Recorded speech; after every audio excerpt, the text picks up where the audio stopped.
bersama-sama mendeklarasikan Pentakosta ketiga. Pentakosta ketiga. 1. Pentakosta ketiga adalah pencurahan Roh Kudus yang dahsyat di zaman melebihi yang terjadi di Azusa Street. 2. Pentakosta ketiga akan mengakibatkan penuaian jiwa yang terbesar dan yang terakhir sebelum Tuhan Yesus datang kembali. 3. Pentakosta ketiga akan membangkitkan generasi Yeremia, yaitu anak-anak muda yang dipenuhi Roh Kudus, cinta mati-matian kepada Tuhan Yesus, tidak kompromi terhadap dosa, dan akan bergerak untuk memenangkan jiwa. 4. Pentakosta ketiga lahir di Indonesia dan bergerak ke bangsa-bangsa. Gerakan ini dari timur ke barat dan akan kembali ke Yerusalem. 5. Pentakosta ketiga akan memberikan kuasa untuk menyelesaikan amanat agung, dan setelah itu Tuhan Yesus datang kembali. Amin. Shalom Bapak Ibu Saudara, tiba saatnya kita akan memulai ibadah online GBE Bank 3 pada saat ini. Bagi Bapak Ibu Saudara di rumah, dimanapun Anda berada, kita siapkan hati kita dengan tundukan kepala kita mau berdoa bersama-sama dengan saya. Betapa hati kami melimpah dengan ucapan syukur Tuhan, Engkau baik bagi setiap kami, Engkau memelihara setiap kami di pandemi Corona ini Bapa, tetap Engkau yang berkuasa bagi setiap kami. Kalau kami sebentar akan memulai ibadah, pujian penyembahan, dan doa syukur kami, firman Tuhan akan disampaikan di GBE Bank 3, Engkau akan menaruh dalam hidup kami kekuatan yang baru. Biarkan setiap jemaat-Mu yang mendengarkan dan menikmati kasih Tuhan, firman Tuhan akan terjamah, akan pintu segala sesuatu terbuka bagi setiap kami Tuhan. Engkaulah jawaban bagi setiap kami, dan kami percaya Engkaulah andalan kami. Dan hanya di dalam nama Tuhan Yesus Kristus kami siap untuk memuji, membesarkan, dan berdoa atas syukur kami. Haleluya, amin. Tuhan, Engkau Allah Immanuel.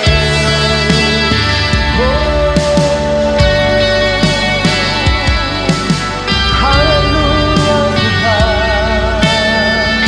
Yesus.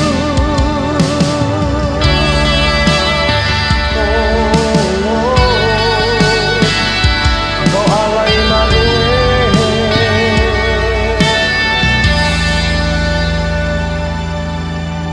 Aku datang dan berserah, ku nyatakan Kau yang berkuasa dalam gelap. Kau setia, Kau cahaya hidupku. Kau kuatkan aku bertahan, Kau harapan dalam kesusahan. Kau buktikan kesetiaan-Mu Tuhan, Engkau Allah Immanuel. Mari kita sembah sama-sama dengan saya saudara, dengan pujian penyembahan ini dalam hadirat Tuhan.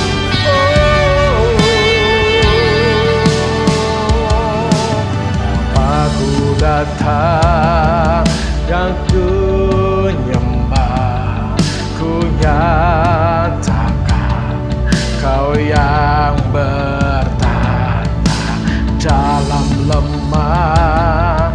Kau sempurna, Kau cahaya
menurut saya, saudara katakan sama-sama, Immanuel, Immanuel,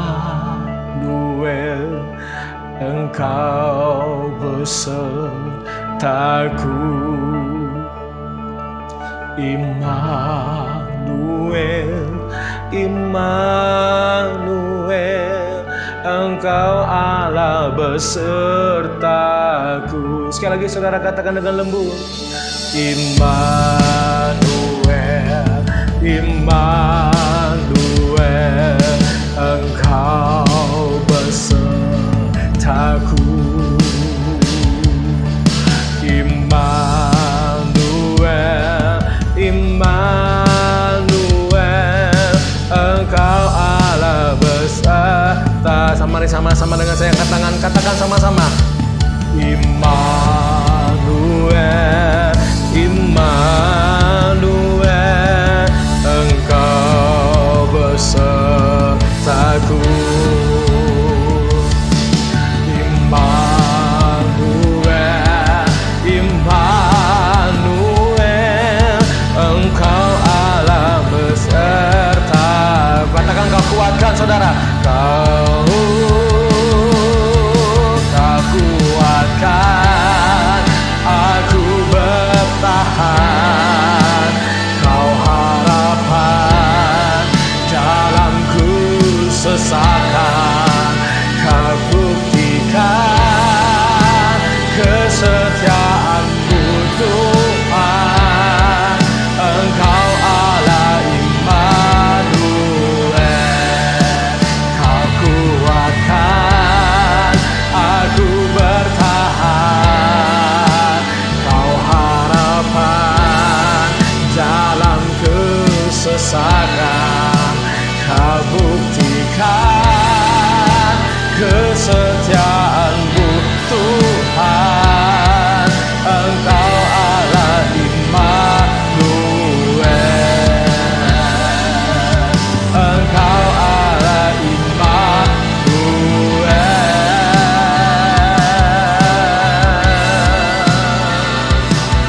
Engkau Allah Immanuel.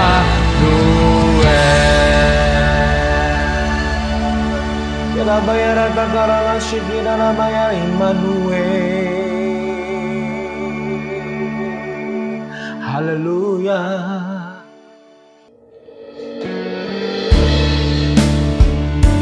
Haleluya, sembahlah Yesus Tuhan. Oh ya Rabba syikir ya Rabba ya Rabba ya Rabba. Ku rindu setiap waktu hidupi kebenaran-Mu, bukan dengan kuatku, namun karena Roh-Mu, Yesus, Kau yang ku pegang teguh.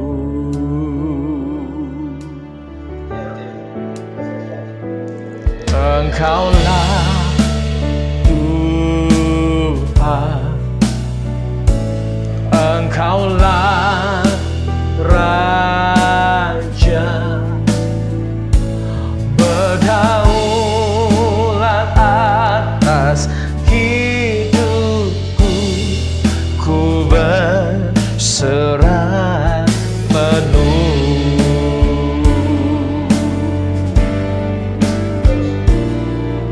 Haleluya.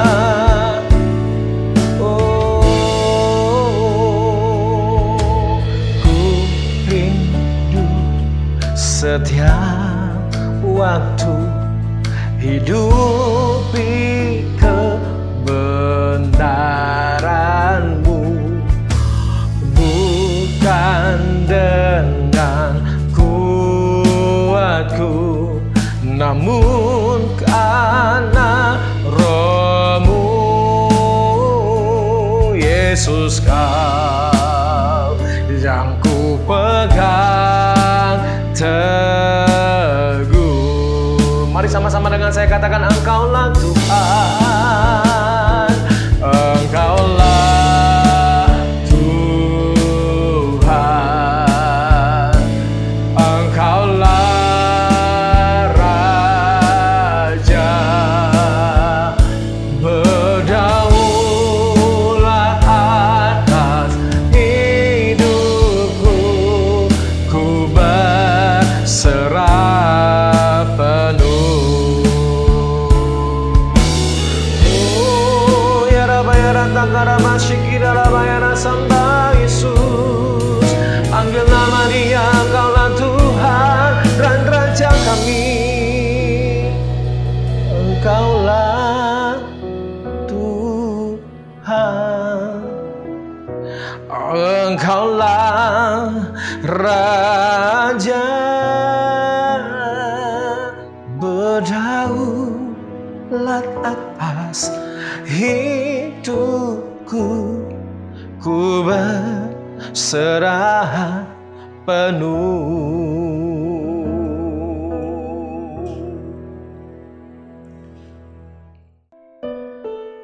Haleluya, terima kasih Tuhan.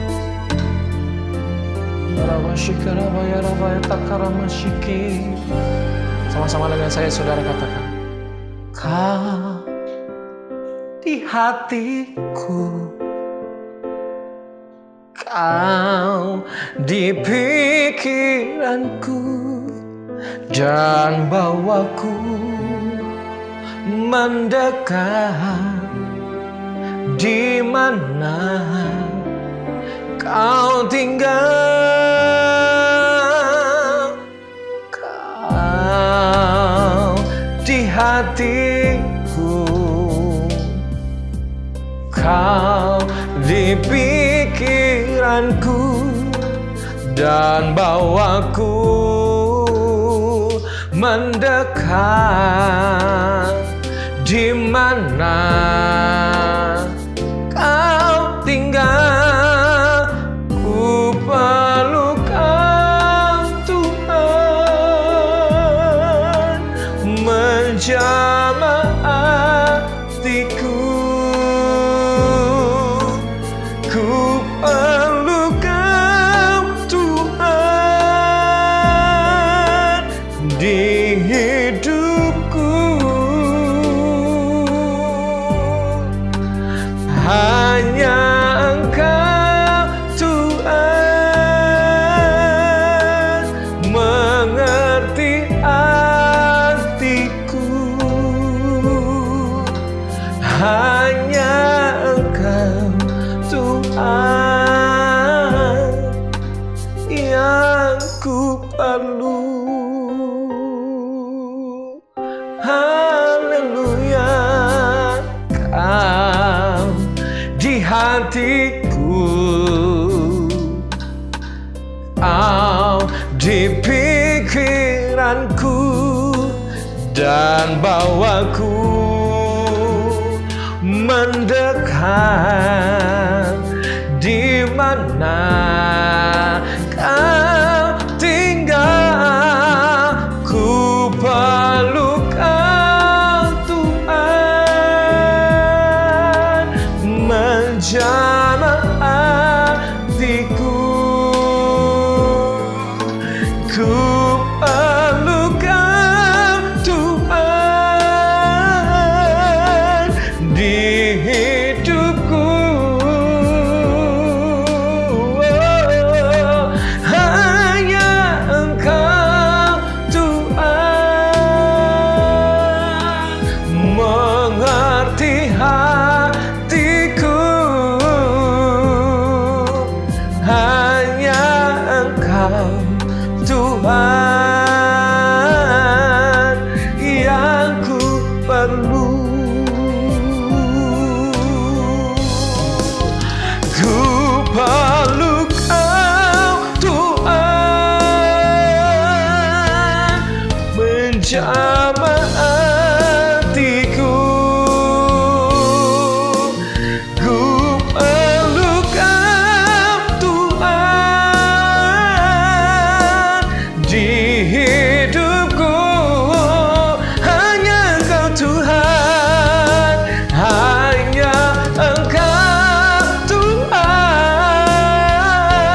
Tuhan yang ku perlu.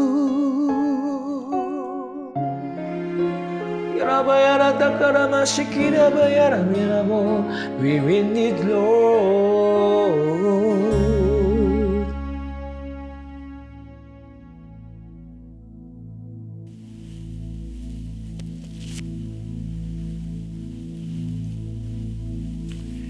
Shalom semuanya.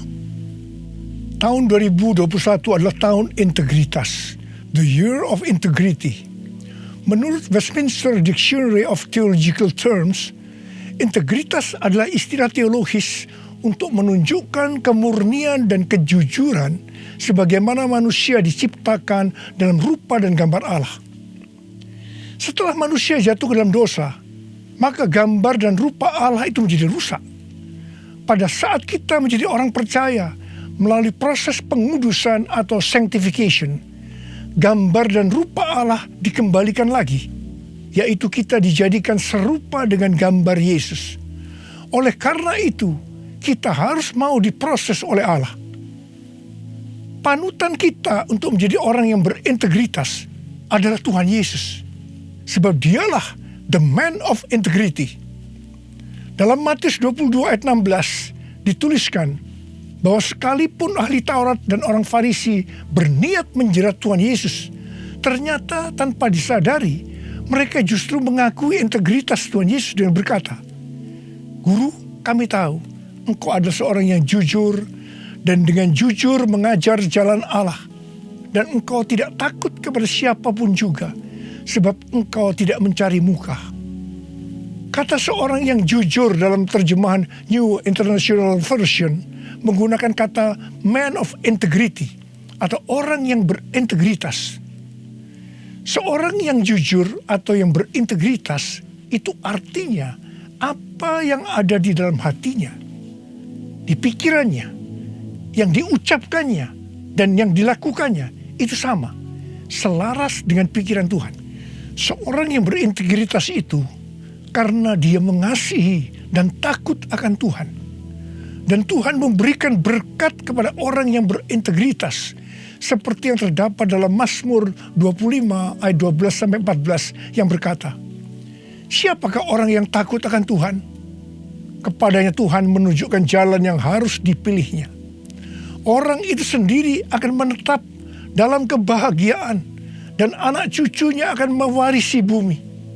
Tuhan bergaul karib dengan orang yang takut akan Dia, dan perjanjiannya diberitahukannya kepada mereka." Haleluya! Seorang yang berintegritas bukan seperti ahli-ahli Taurat dan orang Farisi.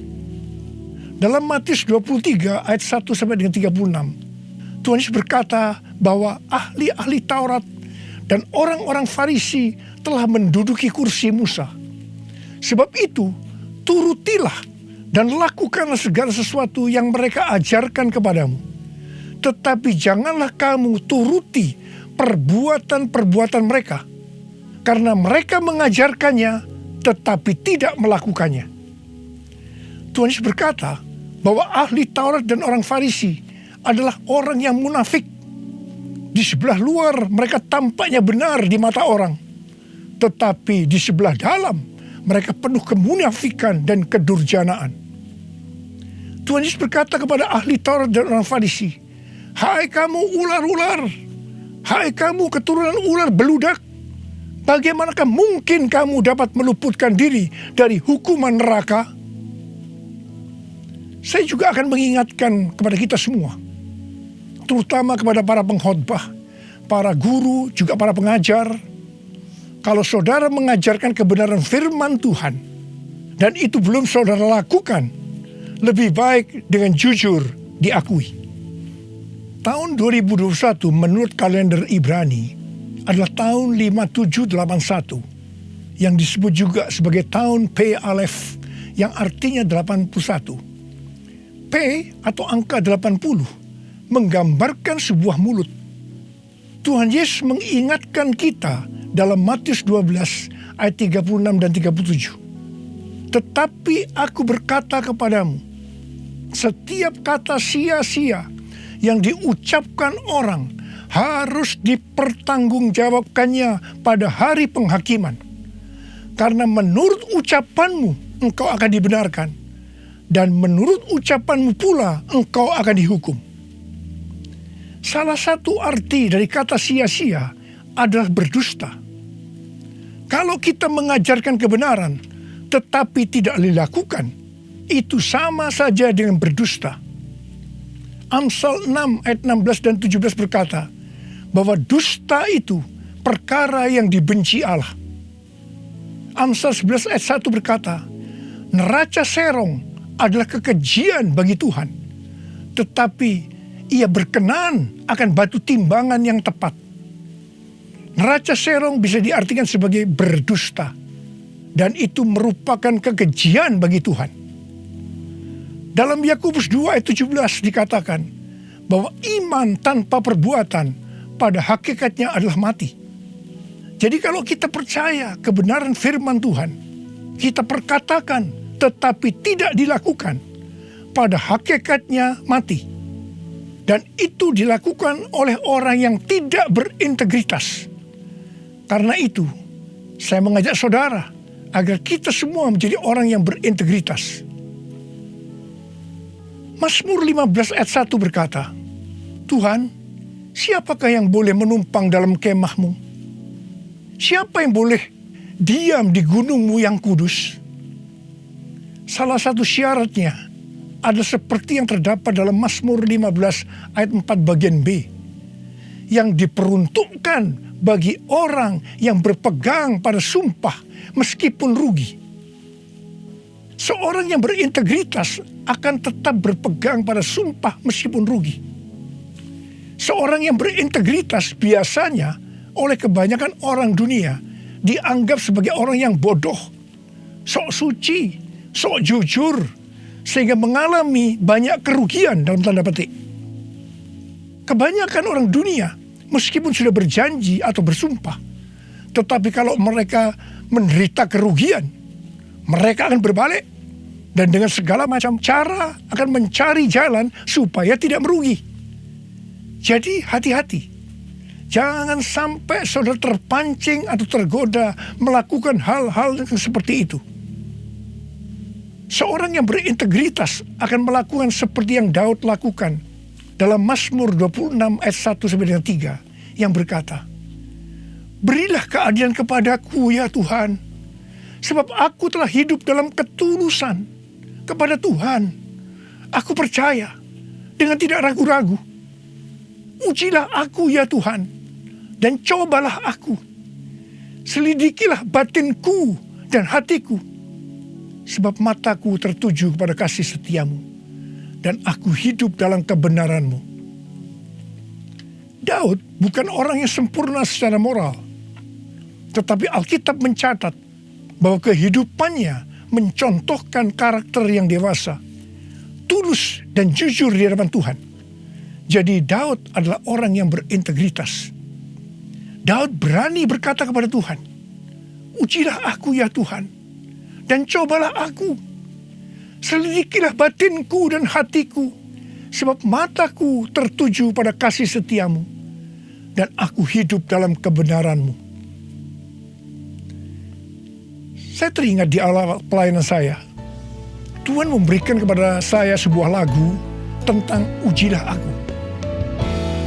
Ujilah aku Tuhan, cobalah aku Tuhan, selidiki batinku dan hatiku, mataku tertuju padamu. Aku cinta padamu Tuhan, aku rindu hadirat-Mu Tuhan, aku ingin selalu dekat padamu, menikmati kehadiran-Mu. Menyanyi Hosana bagi Rajaku yang duduk di tahta. muliakan dan ku agungkan, Kau layak disembah, Kau layak disembah, Kau layak disembah.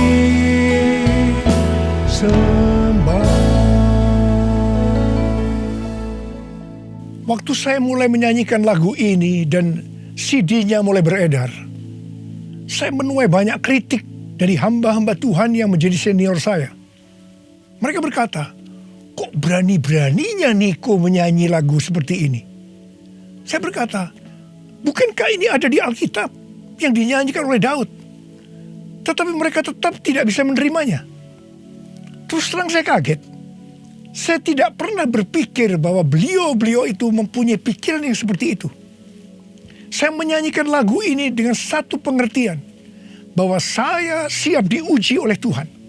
Dan itu saya lakukan sejak awal pelayanan saya. Mungkin ada di antara saudara yang tidak berani menyanyikan lagu ini. Saya pernah mendengar orang yang berkata, itu kan Pak Niko yang berani. Kalau saya sih belum berani. Saya hanya akan mengingatkan kepada saudara bahwa Tuhan Yesus menghendaki agar kita hidup sebagai seorang yang berintegritas. Seorang yang hidupnya jujur dan tulus di hadapan Tuhan. Mari, saya mau ajak saudara untuk menyanyikan lagu ini bersama saya.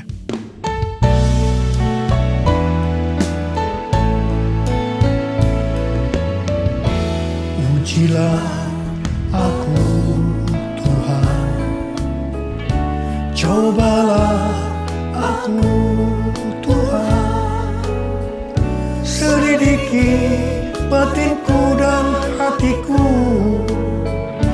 mataku tertuju padamu. Aku cinta padamu, Tuhan, aku rindu hadirat-Mu, Tuhan. Aku ingin selalu dekat padamu, menikmati kehadiran-Mu. Ku nyanyi Hosana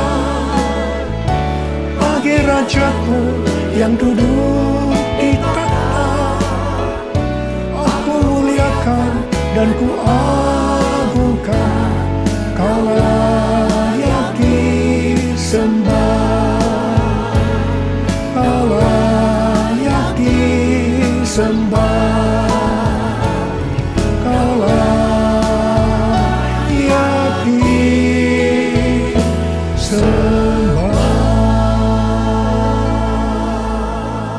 Seorang yang berintegritas adalah orang yang meyakini, memperkatakan dan melakukan iman Kristiani yang dia percayai. Sejak tahun 2018, melalui nubuatan C.D. Jacob, Tuhan menunjuk gereja kita sebagai messenger dari Pentakosta ketiga. Saya percaya kita ditunjuk oleh Tuhan menjadi messenger atau utusan Tuhan untuk Pentakosta ketiga, karena kita adalah insan Pentakosta. Sebagai orang yang berintegritas, maka kita akan memperkatakan dan melakukan apa yang kita percayai, yaitu apa yang ada di dalam hati dan pikiran kita. Jadi kita akan berkata-kata dan melakukan sesuatu sebagai insan Pentakosta. Karena itu kita harus mengenal identitas sebagai insan Pentakosta. Dari zaman Azusa Street yang disebutkan sebagai Pentakosta kedua sampai dengan saat ini, bahwa kegerakan Pentakosta secara garis besarnya terdiri dari 3 grup besar. Yang pertama Pentakosta klasik, yang kedua harismatik, dan yang ketiga neo-harismatik. Jumlah total dari 3 grup ini menurut survei di tahun 2019 ada 698 juta orang, yang berarti sekitar 27% dari total kekristenan. Sinode Gereja Betel Indonesia atau GBI, di mana gereja kita termasuk di dalamnya, adalah grup Pentakosta klasik seperti yang terlihat dalam pengakuan iman GBI. Ciri khas dari Pentakosta klasik adalah doktrin baptisan Roh Kudus dengan 5 pilar teologi Pentakosta, yaitu yang pertama keselamatan, yang kedua kekudusan, yang ketiga baptisan Roh Kudus, yang keempat kesembuhan ilahi, dan yang kelima kedatangan Tuhan Yesus untuk kali yang kedua dengan segera. Sejak sebelum dunia ini dijadikan, Allah berinisiatif menyediakan keselamatan bagi semua orang. Allah memanggil kita kepada keselamatan melalui Injil, dan kita menerima kasih karunia-Nya secara gratis melalui respon iman kita. Keselamatan yang diberikan kepada kita bukan karena usaha kita, tetapi karena pemberian Allah. Karena itu jangan ada yang memegahkan diri. Pada waktu kita percaya kepada Tuhan Yesus sebagai Tuhan dan Juru Selamat kita bertobat dan kita mengalami kelahiran baru.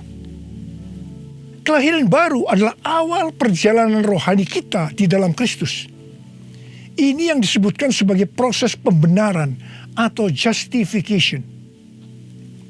Selanjutnya kita masuk dalam proses kedua, yaitu pengudusan atau sanctification.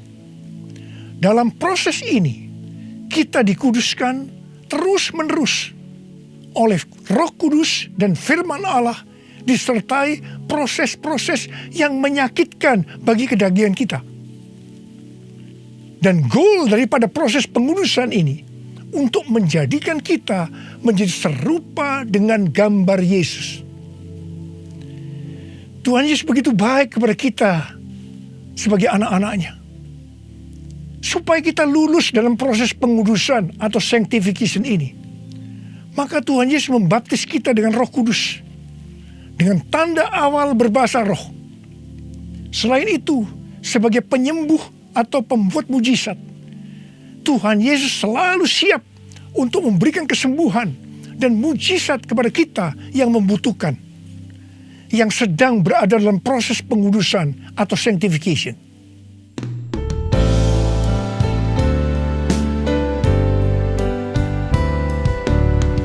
Kaulah Tuhan penyembuhku, Kaulah Tuhan penyembuh. Kau berfirman dan sembuhkanku. Kaulah Tuhan penyembuh.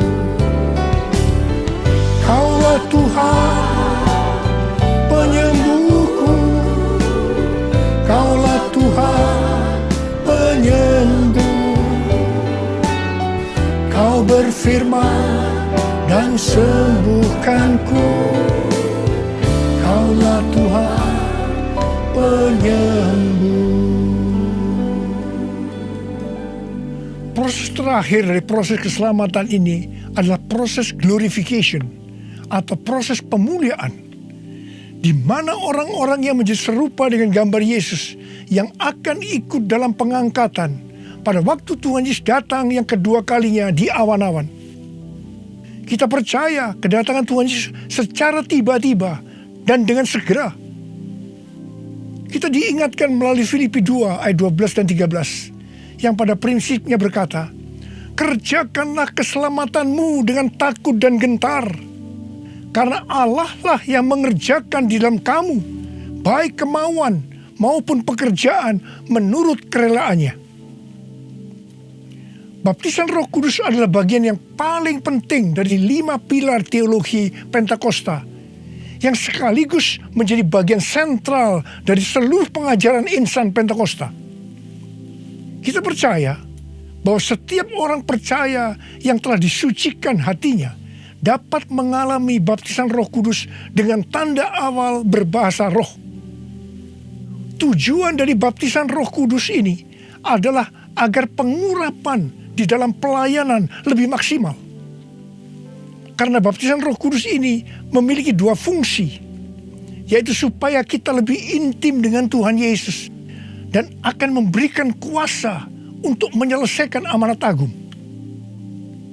Dalam Matius 12 ayat 31 dan 32, Tuhan Yesus berkata, "Sebab itu aku berkata kepadamu, segala dosa dan hujat manusia akan diampuni, tetapi hujat terhadap Roh Kudus tidak akan diampuni. Apabila seorang mengucapkan sesuatu menentang anak manusia, ia akan diampuni. Tetapi jika ia menentang Roh Kudus, ia tidak akan diampuni.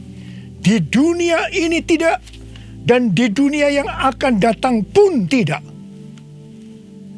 Menentang dan menghujat Roh Kudus di sini juga bisa berarti menentang dan menghujat bahasa roh. Jadi kalau ada yang tidak percaya dengan bahasa roh, jangan menghujat, jangan menentang. Lebih baik banyak berdoa. Sekarang ada orang yang membuat bahasa roh sebagai bahan lelucon, supaya orang tertawa. Saya hanya akan mengingatkan kepada saudara yang melakukan seperti ini, supaya saudara bertobat dan minta ampun kepada Tuhan. Roh Kudus yang dicurahkan di kamar loteng Yerusalem 2000 tahun yang lalu, itu adalah untuk memberikan kuasa untuk melakukan amanat agung. Ini disebutkan sebagai Pentakosta pertama. Pentakosta pertama ini dahsyat, sebab dalam kurun waktu 100 tahun, 70% dari dunia yang dikenal waktu itu, yaitu yang berada di bawah kekaisaran Romawi, menjadi Kristen. Pertanyaannya, apakah amanat agung sudah selesai? Jawabannya, belum. Karena itu pada tahun 1906, kembali Roh Kudus dicurahkan di Azusa Street, yang disebutkan sebagai Pentakosta kedua. Pentakosta kedua ini dahsyat, sebab menurut Gordon Conwell Theological Seminary, bahwa 77,9% dari kekristenan yang ada pada saat ini dimulai dari awal abad 20, yang berarti ini dimulai dari peristiwa pencurahan Roh Kudus di Azusa Street atau Pentakosta kedua. Pertanyaannya, apakah amanat agung sudah selesai? Jawabannya, belum. Karena itu, hari-hari ini Roh Kudus yang jauh lebih dahsyat dibanding dengan Azusa Street sudah dicurahkan. Dan ini yang disebut dengan Pentakosta ketiga. Dan saya percaya dengan Pentakosta ketiga ini, amanat agung akan selesai dan Tuhan Yesus akan datang kembali. Mari, saudara yang rindu dipakai oleh Tuhan untuk menyelesaikan amanat agung, kita sama-sama berkata kepada Tuhan, curahkan Roh Kudus-Mu ya Tuhan, api Pentakosta ketiga, supaya kami menyelesaikan amanat agung Tuhan Yesus. Maranatha, datanglah segera ya Tuhan. Mari, saudara yang rindu dipakai oleh Tuhan untuk menyelesaikan amanat agung, kita sama-sama berkata kepada Tuhan, curahkan Roh Kudus-Mu ya Tuhan, api Pentakosta ketiga, supaya kami menyelesaikan amanat agung Tuhan Yesus. Maranatha, datanglah segera ya Tuhan Yesus. Curahkanlah kuasa-Mu Tuhan, mujizat terjadi di tempat ini. Curahkanlah kuasa-Mu Tuhan, mujizat terjadi sekarang ini. Biarlah ini menjadi doa kita, saudara. Kita nyanyikan sama-sama. Curahkanlah kuasa-Mu Tuhan, mujizat terjadi di tempat ini. Curahkanlah kuasa-Mu Tuhan, mujizat terjadi sekarang ini. Uriala makana bayara la bayara la bala bala bala bala bala bala bala bala bala. Urala bakana bayara la bala bala bala bala bala bala bala bala bala. Curahkan ya Tuhan, curahkan Roh-Mu ya Tuhan, penuhi anak-anak-Mu dengan Roh-Mu, penuhi mereka ya Tuhan. Berikan kami kuasa untuk menyelesaikan amanat agung Tuhan Yesus. Terima. Oh, riala bara. Oh, riala bara. Oh, bede. Tuhan, Engkau lihat anak-anak-Mu yang sedang mengangkat tangan. Kamu percaya Engkau memelihara mereka, Engkau menjaga mereka dalam masa pandemi COVID-19 ini Tuhan. Bapa, hamba berdoa buat mereka, tidak ada seorang pun yang sakit. Hamba berdoa tidak ada yang berkekurangan, semua dicukupkan, malah berkelimpahan dalam hal yang baik. Oh Rama, terimalah berkat Tuhan, terimalah perlindungan Tuhan, terima perlindungan Tuhan, terima berkat Tuhan. Curahkanlah kuasa-Mu Tuhan, mujizat terjadi di tempat ini. Amin. Curahkanlah kuasa-Mu Tuhan, mujizat terjadi sekarang ini. Mujizat terjadi sekarang ini. Mujizat terjadi sekarang ini. Mujizat terjadi sekarang ini.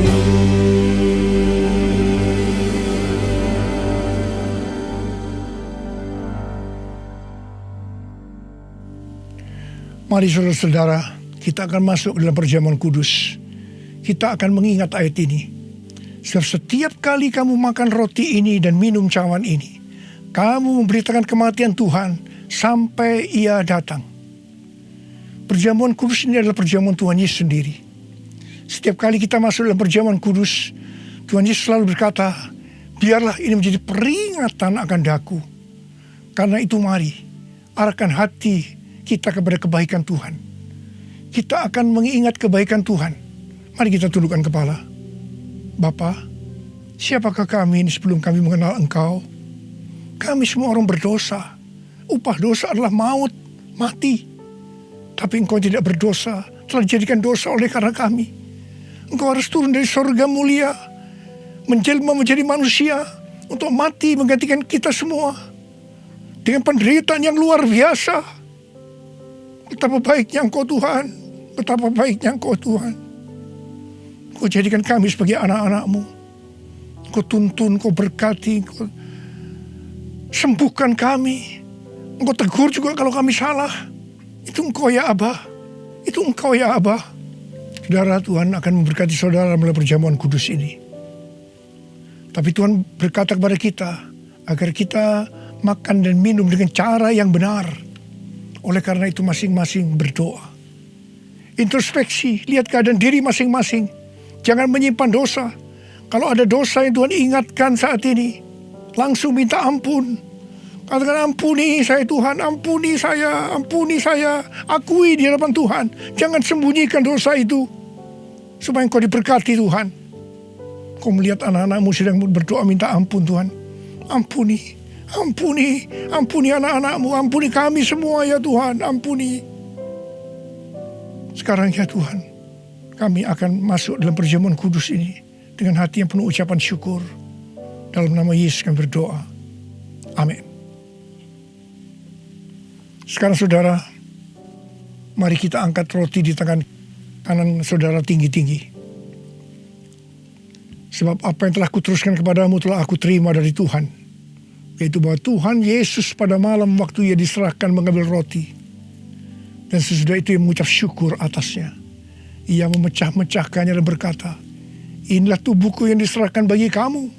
Perbuatlah ini menjadi peringatan akan aku. Saudara dikasih Tuhan, bukankah roti yang kita pecah-pecahkan ini adalah persekutuan kita dengan tubuh Kristus? Mari kita makan dalam nama Yesus.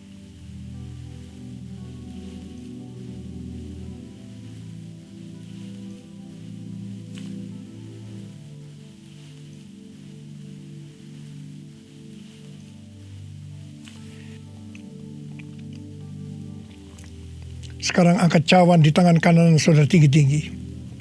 Demikian juga yang mengambil cawan sesudah makan lalu berkata, cawan ini adalah perjanjian baru yang dimeteraikan oleh darahku. Perbuatlah ini setiap kali kamu mau minumnya menjadi peringatan akan aku. sudah dikasih Tuhan. Bukankah cawan pengucapan syukur yang atasnya kita ucapkan syukur adalah persekutuan kita dengan darah Yesus? Mari kita minum dalam nama Yesus.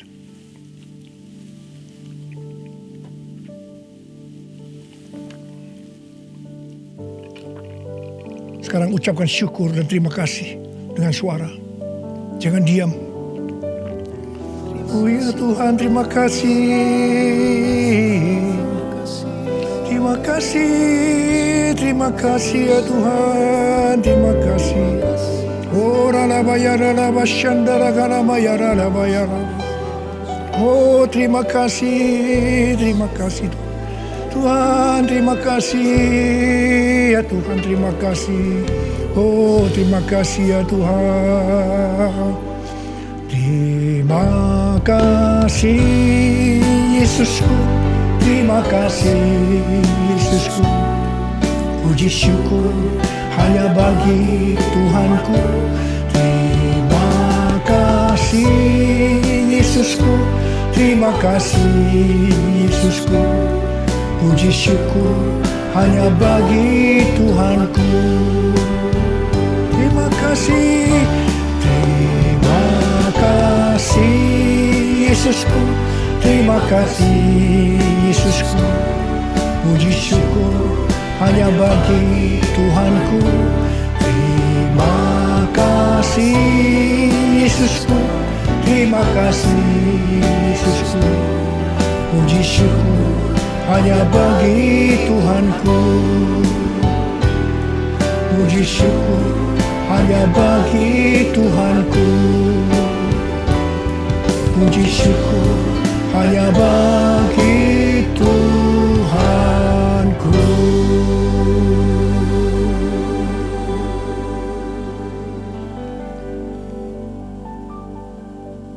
Sekarang terimalah berkat Tuhan. Kasih karunia yang berlimpah-limpah daripada Allah Bapa dalam Anak yang tunggal Yesus Kristus. Persekutuan yang manis dengan Roh Kudus menyertai saudara sekalian mulai hari ini sampai Tuhan Yesus datang menjemput kita di awan-awan dan bahkan sampai selama-lamanya. Yang percaya bersama-sama katakan amin.